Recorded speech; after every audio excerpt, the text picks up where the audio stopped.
Hey folks, Quilly18 here, and I hope you like vanilla because we're playing some more vanilla RimWorld in our Let's Play that has no expansions and no mods, and is also attempting to be sort of beginner and tutorial friendly over here. At the end of last episode, we did have a new person join the group, Honey, and we've restructured our work priorities over here. Really, because again, our aim is to try to get people to specialize in one task as much as possible. Maybe with a couple of backup tasks, sure, but we really want them to become experts. If we can have one expert constructor, that's going to be really useful. We have one expert crafter, that's going to be great. Honey is stuck doing planting duty, but our crops are already mostly planted, and that's really a part-time gig. We don't have a ton of crops going on, so Honey's not going to be busy all the time. What we desperately need, though, is we do need to get started on a research, because we'd like Vort to be working on that. So we're going to go, and we're going to construct a simple research bench. We can, use various material. I'm going to keep using wood for now because we've got basically unlimited amounts of wood on this map. So we're going to put down a little research bench. I'm going to tuck it in right here. And Vort's going to be spending a lot of time sitting there, so we'll build them a chair so they are nice and comfy. It's not just aesthetics. There is a comfort value that your pawns have right over here, which they gain when they are sitting down in a chair.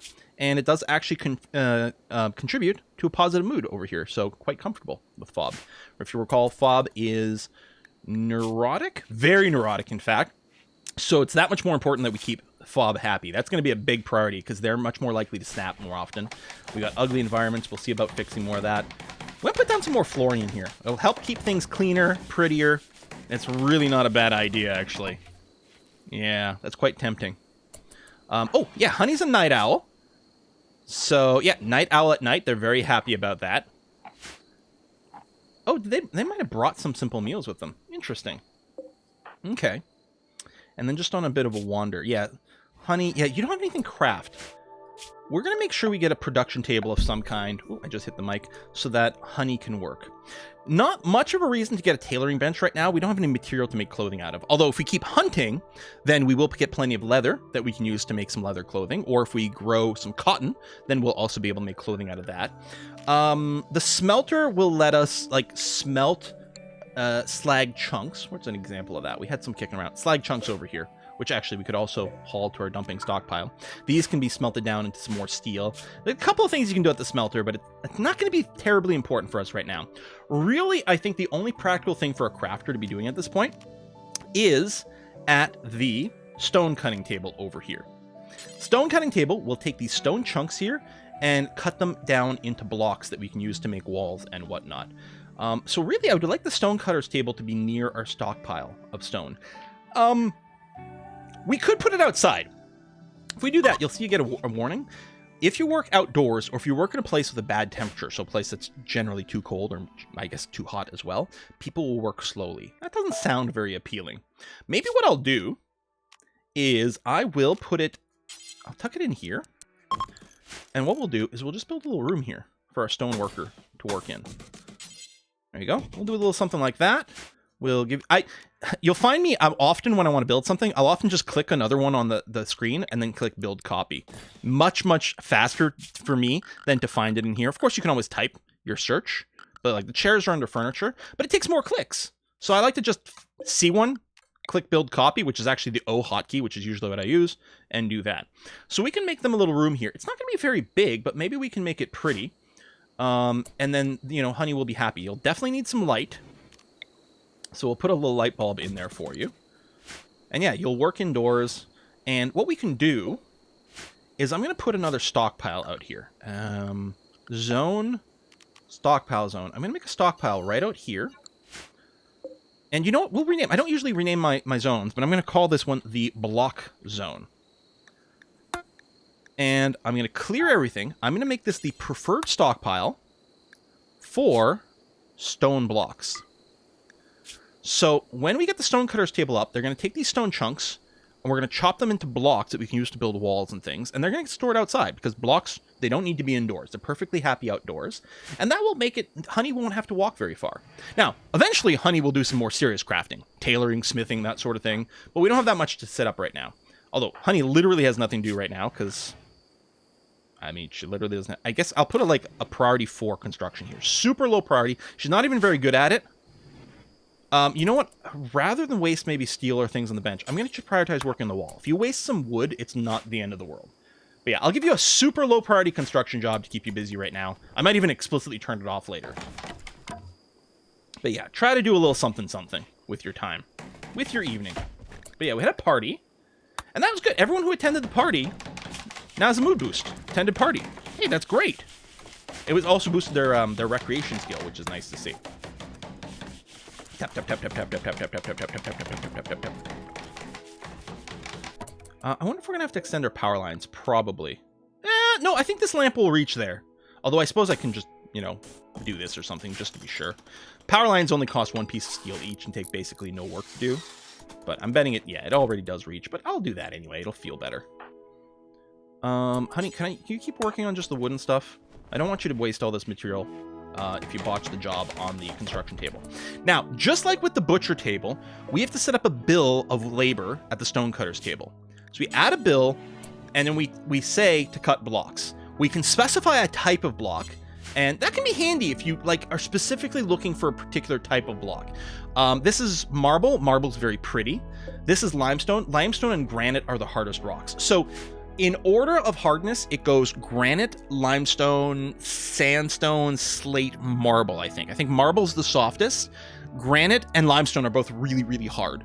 I do prioritize marble a little higher because it is a beautiful material and just sounds nice. But yeah. So what might be helpful is, so you could just say, listen, build any kind of stone block, it's fine. In which case, the person who works over here will grab the... Oh, I remember why there's no butchering happening. I was confused about that at the end of last episode. I'm sorry about that. I want to set it... Let me come back to it in a sec. So this will grab the person who's going to do crafting is going to grab the closest block and turn, or closest chunk, and turn that into blocks. And you might get a mismatch depending on priority. And that can be annoying because if you need to build a big, let's say you're building a big stone wall and you need 300 stone. Well, if you've got 100 stone each of 3 different materials, it's going to be annoying because you'll be like, okay, I'll build a little bit of granite, then I'll build a little bit more of limestone, then I'll build a little bit more out of slate or something. Often what I like to do is look around the map, figure out what do I have a lot of, and explicitly ask for that material. We have a lot of limestone and a lot of marble. So what I might want to do is say, rather than any stone block, is I'm going to say, hey, listen, chop me a bunch of limestone. And what do I mean by a bunch? Well, you can say, there, this would make me 10 blocks. Well, I mean, or I could hold shift or even like control and all that to ask, make me 4,000 blocks. What's usually a lot simpler is instead of do X times, you switch and say do until you have X. What this will do is this will make do the work until I have 10 limestone blocks, and then it'll pause the job. And then once the blocks get used up, it's going to make more of these blocks. This is an incredibly handy feature. For my blocks, what I will want to do is set a larger number than this, because usually when you construct something out of blocks, like, you know, you're doing walls, you're doing floors, you want a few hundred of them. It varies what I set a target of. I think what I'm going to do is ask them something like, listen, make me 1,000 limestone blocks, and then make me 1,000 marble blocks. And it'll be in that order. And you can copy. I can say copy. Oh, it doesn't let me paste here. Right, I forget. I'm used to using a mod. Never mind. Anyway, I'm going to say do until you have X, where X is 1,000. So someone is going to make limestone blocks until we have 1,000 limestone blocks. Then they're going to start working on marble blocks. And then what I'll do is say, and then after that, just do until you have X, 1,000 of any stone blocks whatsoever. Let's say we make 500 limestone blocks and then we run out of limestone. Well, it's going to start making marble. Let's say it makes 300 marble blocks and then we just run out of marble. That means we'll have a total of 800 blocks. So it's going to make another 200 of something random that we have kicking around. This means no matter what, assuming we have any chunks around, we'll always have 1,000 blocks in general, with the priority given to limestone, which is the hardest material we seem to have access to, since it doesn't, at a glance, doesn't look like we have granite. And then the second priority will be marble, which is not very hard, but is very pretty. Now, that brings me back to the butcher table, where I forgot. I wanted to put that in as a demo, butcher one creature, and I forgot to come back to it. We butchered one creature, and now that job is done forever. Well, here, what I really want is I want to butcher forever. If there's a dead creature on the map, butcher it into meat and leather, please, ASAP. I forgot to do that last time, and I was a little confused why it wasn't happening. I probably got comments in the chat about it. Notice I didn't build a chair by the butcher's table. Butcher's table isn't a job that people spend a lot of time doing, so I'm not as concerned about giving them a little comfy seat. Notice the butchering does leave some blood and guts on the ground. The butcher table itself is also inherently unclean. Cleanliness minus 15%. This matters for certain tasks. If you have a cooking table, cooking is very sensitive to the cleanliness of the room it's in. You will get much more food poisoning much more often if your cooking table is in an area that's unclean. You want your cooking area to have a floor, so it's not dirt. You don't want to have a butchering table in the same room as your cooking table, if you can help it. And ideally, you really don't want your cooking table to be in an area with a lot of foot traffic either, because that does lead to more dirt on the ground. You see there's like a little dirt patch here. If you look at the bottom corner of the screen, see where my mouse is? Now see when I mouse over here, it says dirt times 1. There's some dirt on the floor here, which makes this room count as dirty. Also, this light here is not connected to power. I'm just going to stretch the power down here so that this light can be connected. And Fob the Builder, can you prioritize working on these conduits? Thanks. Ooh, I don't like the honey's working on this. Hopefully she doesn't botch it. You know what? I'm going to get you to stop. I'm just going to recruit you and send you over here. Fob, I'm changing my mind. Come over here and finish the research table. Just because there's a lot of material, so I didn't want it to get botched. Oh, honey, I'm sorry you're still sleeping outside. We don't have a bed for you yet. It's coming, I promise. There you go. Now things are being butchered properly, and all the meat is being stacked in these hoppers. Meat gets stacked up to 75 in a chunk. So everything's got a limit to how much it can stack up to. A lot of things stack up to 75. So I believe components, leather, steel, all stacks up to 75. I think medicine stacks up to 25 as a cap. Cooked meals stack up to 10. Small things like silver got stack up to I think 500. So there's a little bit of difference in stacking amounts. There's also a lot of mods that dramatically modify that. And here we are, our very first raid. From time to time in RimWorld, you will be attacked. The frequency that you get attacked depends on your storyteller. So Cassandra Classic has a particular frequency. Phoebe Chillax is slower. Randy Random is a whole other thing. So that storyteller determines how often you get attacked. The difficulty determines how bad the attack is. Now, the first attack you get on your base is always going to be the same thing. It's going to be one person who is basically naked with maybe a stick. That's it. This is the warm-up encounter. This is the just recognize that things can happen. The first attack is always going to be pretty easy. So Roborcore over here from the Labor Covenant, Ladur actually, not a B, is going to come attack us with a mace over here. And so they're coming over here. All right, so what we're going to want to do is we're going to grab everyone. We're going to want to recruit them. We're going to want to draft them. You say recruit because R is the hotkey. So I'm going to want to draft them. And I'm going to want to put them in the defensive position. Now, I built the little defenses over here. These provide cover. If we click on these, you can see it has a 55% cover effectiveness. If we're being shot at, there's a chance that each bullet that comes towards us hits this instead. If we're right next to the barrier like this, we can shoot over the barrier with no penalties. But shots coming at us will have a chance of hitting the barrier instead of us. This is a great defense against ranged attacks. This bozo over here just has a stick. He's just going to try to whack us over the head, so cover is irrelevant. It's still slower to move through this. You can walk through this, but it's very slow. And so when someone's attacking you with a melee weapon, it can be advantageous to put yourself behind some sort of rough terrain because they'll come at you a little slower. In this case, what I'm going to do is I'm going to put myself behind these rocks. Now, these rocks also act as cover. It's not as good, 50% instead of 55%, but most importantly, it's going to be awkward for this person to come towards us. Trees act as cover and slow people down. He could walk around the rocks, but that'll be even slower. So it just gives us extra time to take some shots. So Sky and Fob are going to try to shoot this bozo before he reaches us. If he does reach us, Vort's going to try to stab him, and maybe we'll even have Honey try to just punch him in the face. There's a good chance he's not going to reach us, though. Take a look at his health. He's taken a hit to the left arm and the left leg. Oh, he's got a wooden foot, so he moves quite slowly. He's already bleeding to death. He'll die in 13 hours. But probably he'll die sooner than that, because hopefully we'll hit him again. Hit him again. Oh, there we go. That was Sky with a gunshot. So he's been hitting the clavicle. So that's his bone. So he's not bleeding out of the bone, but that's still injured. But he was hitting the shoulder. Yeah, so clavicle is the collarbone, right? I think. He's hitting the shoulder. This caused him to be in enough pain and everything that he is now down. This person is unable to move. They're not dead yet. They're going to bleed to death in 8 hours. We can let them bleed to death. We could order one of our people to go and finish them off. So melee attack them to death. We could also capture them. Let's consider this.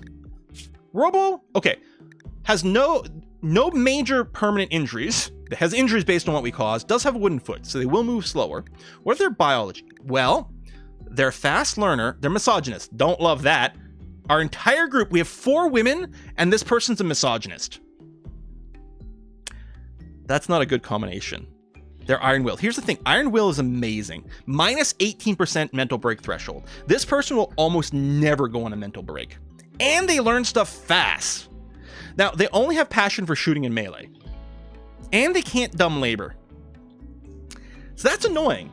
Because I'm fine with people not having... So, I mean, yeah, they're going to be great at combat, but they're not good at anything else. I mean, I guess they're a little bit intellectual and a little bit good with animals, but they don't have passion for it. Normally this would be okay. I'd be like, that's fine, you can haul and clean for me. Except this person can't. Wait. They can't be an animal handler. They have 8 animal skill, but they can't be an animal handler. This will make them a pretty good hunter, but that is literally all. And again, this person's a misogynist, and we have 4 women here. We could capture this person. I would like to showcase that, but it's not going to be now. No, Vort, you're going to go over here and just beat them to death, please. And everyone else can go and relax. Now, you see they drop their club here. We can allow... I think when this person dies, it actually might unforbid their club. Let's see.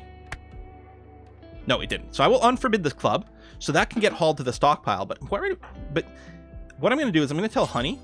Oh, Honey can't do violence? Oh, they can't violent. I was going to say, here, we'll give Honey the club, but yeah, they can't fight, so never mind. Now, we have a dead body over here, and here's the thing. We're going to have... Some people are going to be bothered by seeing corpses.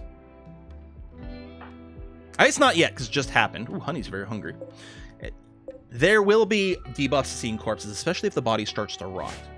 We got 2 different ways... Well, I guess we got 3 different ways maybe to deal with the body. One thing is we literally could eat them. We could eat them raw.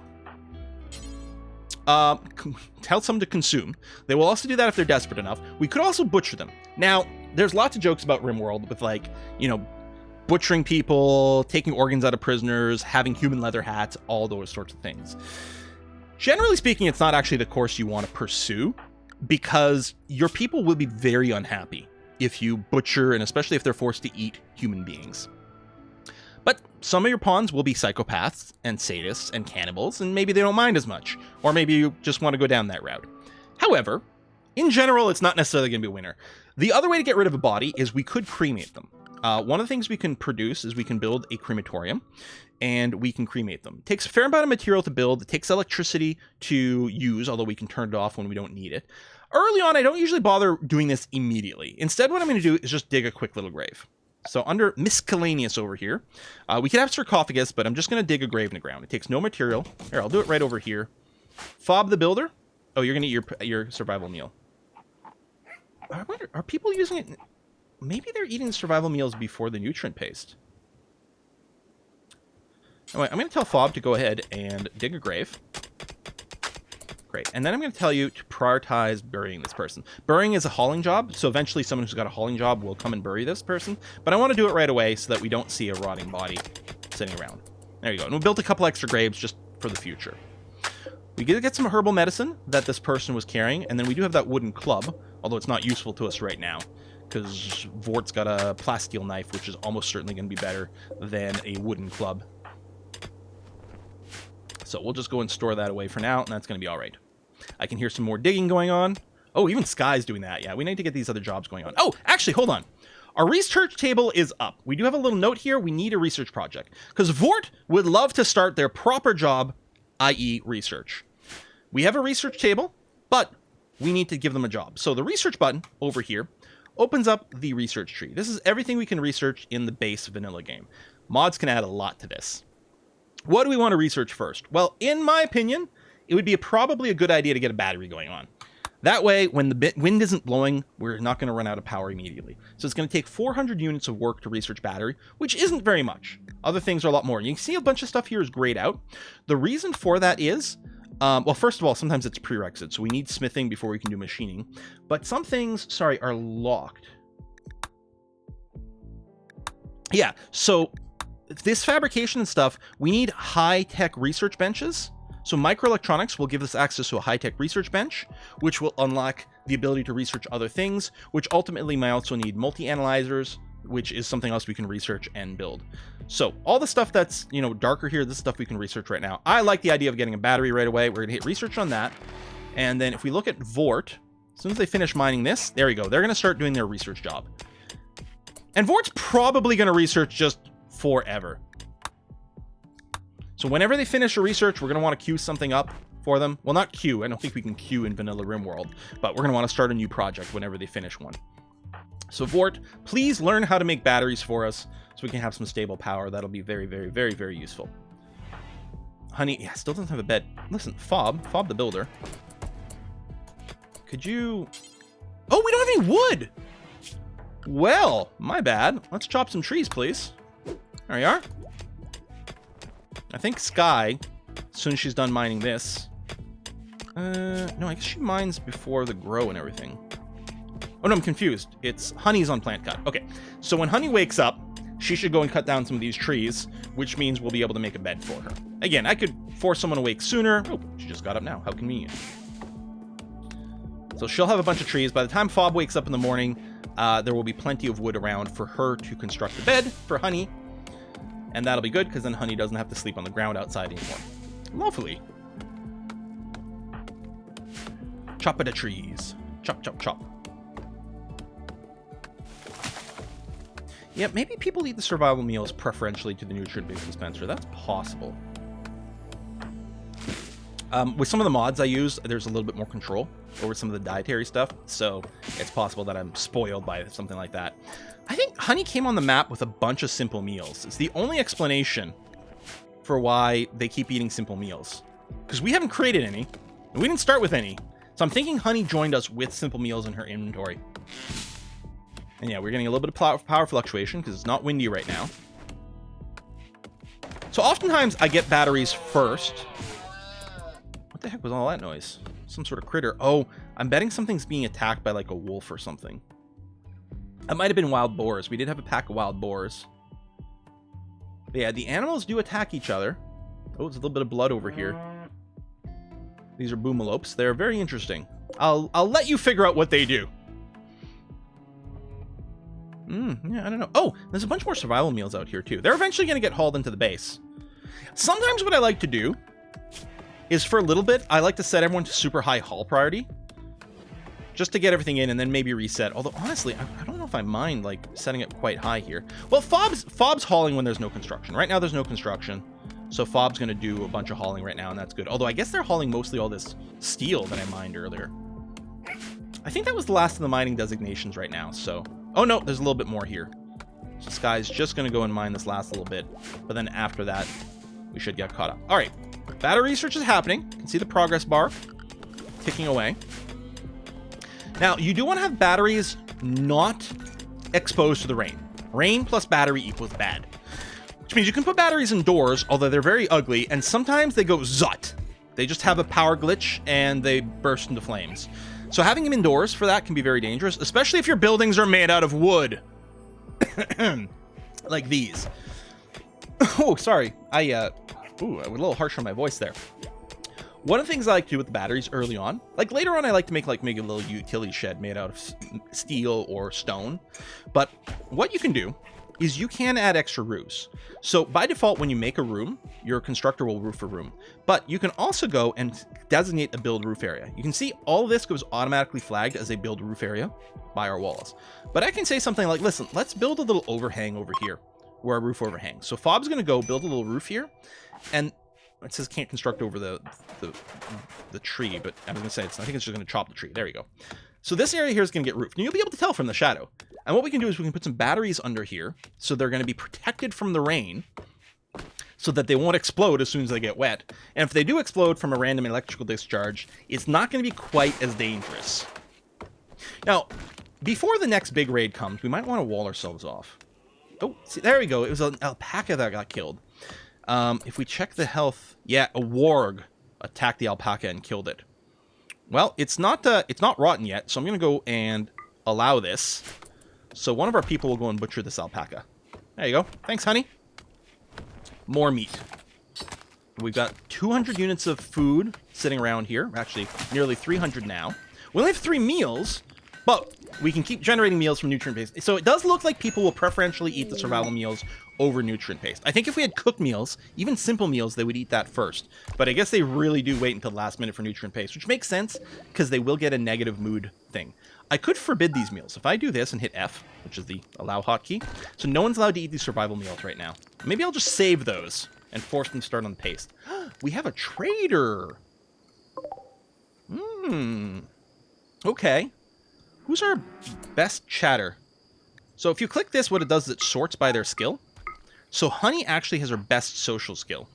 Although either Honey or Sky would be perfectly fine at chatting because they're both decent. The better your social skill, the better the prices will be.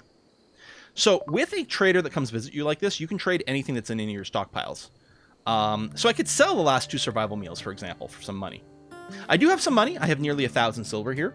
We could use that to buy some things. They did come... Ooh. We could get a breeding pair of cows and start doing some ranching. Well, you know what? If nothing else, we should do that to demo it. It'll cost us 700 silver. But that'll require a lot less micromanagement than hunting will. We could buy various foods. If someone sells components, generally speaking, you always want to be buying components. It's just one of those rules. You'll very, very rarely be sad if you just buy all the components that any vendor ever has. In this case, the vendor doesn't have any. They'll buy our components, but we don't want to sell the components. They're just way too valuable. I don't know if there's anything we're particularly eager to sell. I'm going to keep these... you know what? I could sell these pants. We'll sell that. We had some alpaca wool pants. Someone took off their pants to wear the flak pants, so that's why we can sell that. Oh yeah, I think that's going to be a good... Actually, we may as well spend the rest of our silver. Should we get some more herbal medicine? That's probably a good idea. We don't have much in the way of medicine. We have some, but not too much. Let's buy all your medicine. Okay. Maybe I'll do that. I'll just leave it there. But yeah, we're going to get a cow and a bull. So now we have some animals. We need a pen, because right now the animals are just roaming around. So to build a pen, what you need is a pen marker. And this will designate an area that's the pen. However, that will need to be enclosed. So what you really want to do is you want to put down a pen marker. Let's put it down here. And then you want to surround that by something. Could be walls, or could be fences. Let's go and do... You know what? Let's make some big plans here. Okay, I'm going to start off. I'm going to build a tiny pen just so the animals don't run away. But then we'll try to do better. So I'm going to take some fencing. And I'm just going to build a tiny little pen here. This is not going to be big enough because there's not that much grass in here. Our animals will soon get hungry, but for now, we just want to make sure they don't go away. So when Fob wakes up in the morning... In fact, Fob, I'm going to force you awake now. I know it's midnight now. How tired are you? Yeah, you're okay. I'm going to force you awake right now. Start working on this fence. ASAP. I'm also going to designate a bunch more trees to be chopped down, because we're going to set up our big defensive wall now, and we're going to need a bunch of wood for that. I'd rather make it out of stone, but we don't have mine stone blocks. We have 140 in total, all of which is limestone, but that's not enough to do anything with. So yeah, I have a pen now, but it's not enclosed. As soon as this fence is up, this display will change.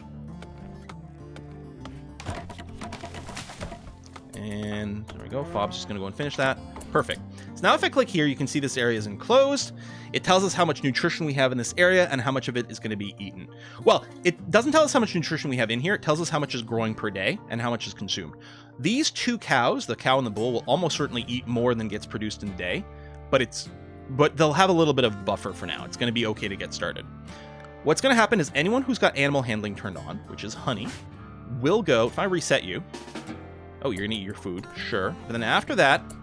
There you go. You're going to go and lead the animals to the pen marker so they won't wander off. But yeah, it's not very big, so we need to do better. What I want to do is I want to start walling off an area so that we're a little bit safer from the next attacks, which are going to be more significant.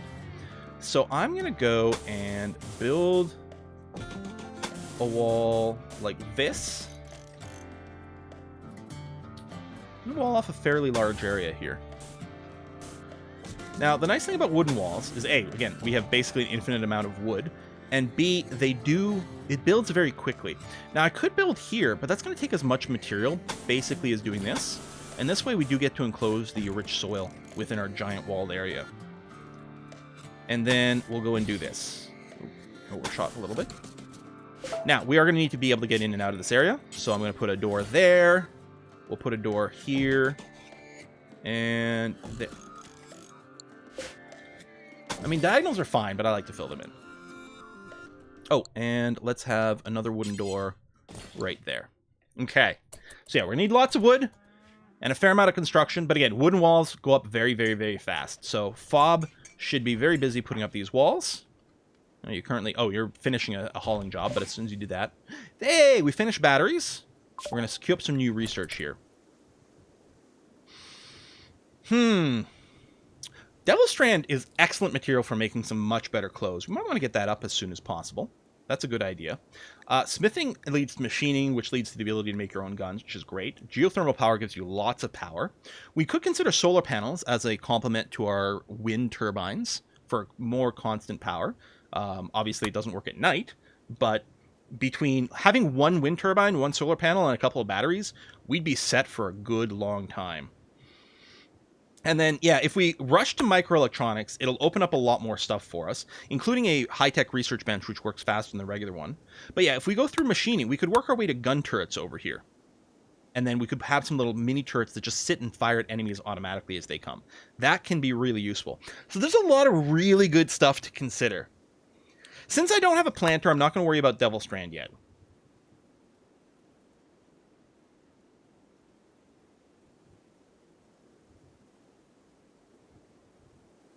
It's very hard to decide because you want everything all the time. Sometimes I do go microelectronics right away to get the high-tech research console.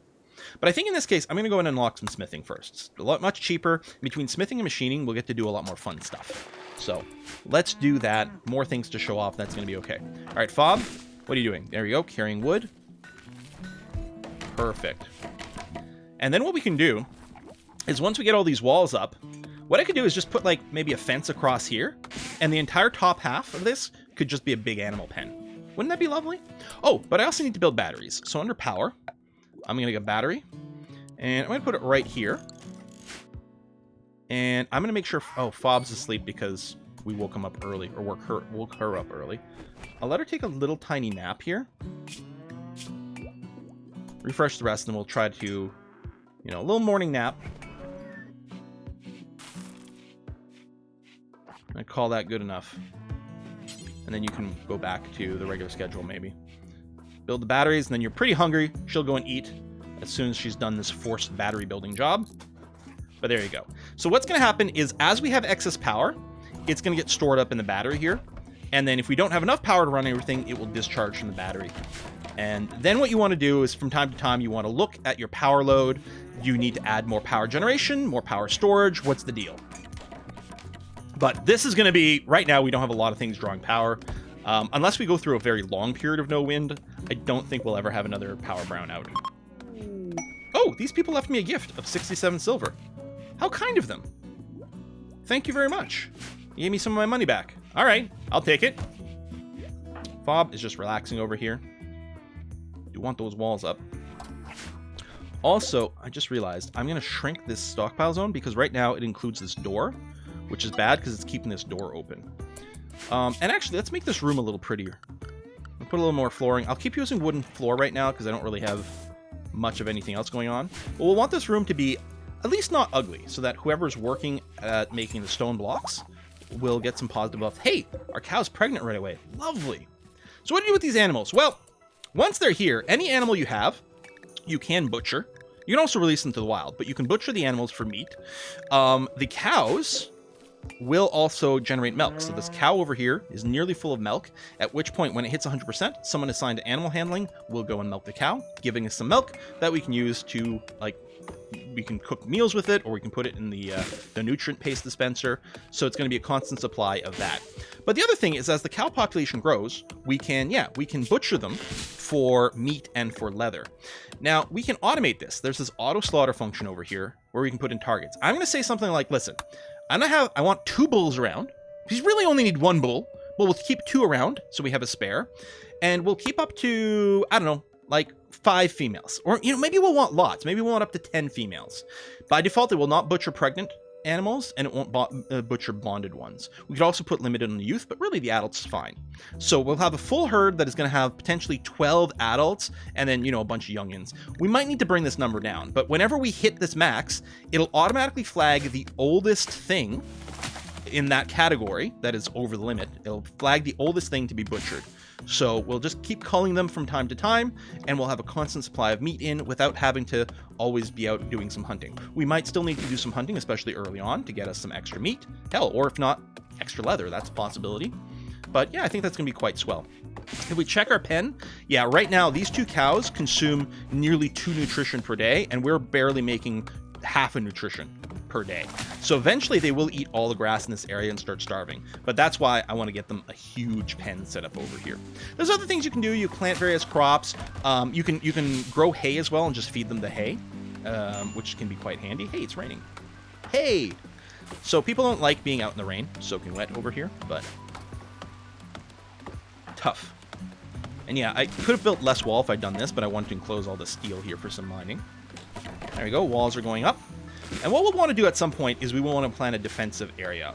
The sort of thing that a lot of people refer to as a kill zone, which is very useful, which is actually sort of a place in our base. Right now, we're going to look to be all sealed up.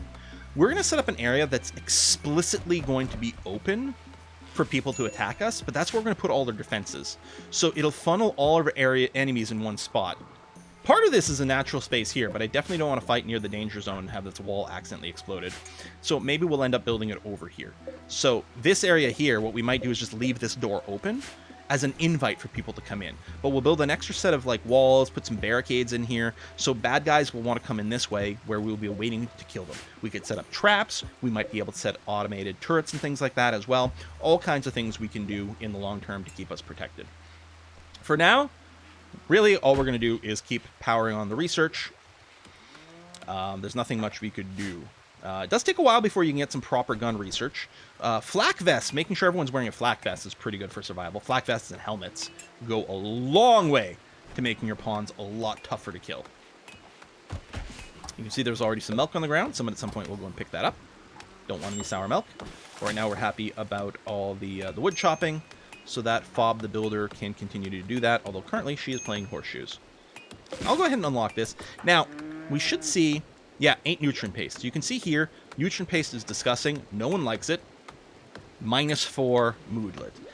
That's what you get from eating these nutrient paste meals.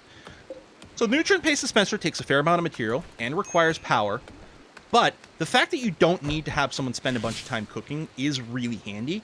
And right now, we are suffering from the fact that literally no one in our colony can cook. We have cooking enabled just so they can butcher, but that's it. They cannot cook. So I actually really like setting up cooking tables right away. I don't care that it takes a little bit of extra time. I think it's more interesting. I want to be nice to my pawns, and, it prevents the moodlet debuff. Again, right now, it doesn't matter too much because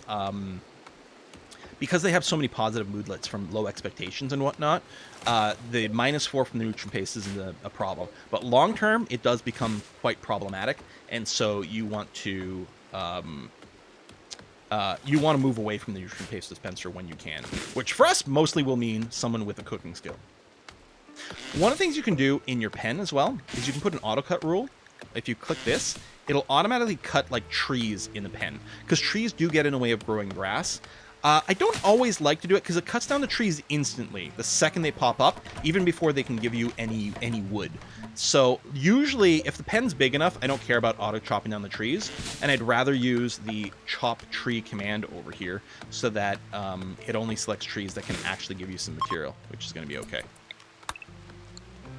We do have some wild plants. There's a bunch of wild heal root out here. If we were to harvest this, this would give us a bunch of herbal medicine that we can use to trait things. It's not as good as proper medicine, but it's really easy to get a lot of. So we probably want to get a little bit of that. There's also berry bushes, fruit trees that you might find. Oh, we can deconstruct the ship trunk over here to get some components and steel, I think. I don't know if there's any fruit trees here. Maybe there are no fruit trees in vanilla. That's possible. There's a lot of berry bushes. So if we were desperate for food, all I can do is just zoom out a bunch, double-click this, select a bunch of berry bushes, and then click Harvest. And we can do that. Or what you do is you zoom out a bunch, you just grab the Harvest tool, and you do one of these.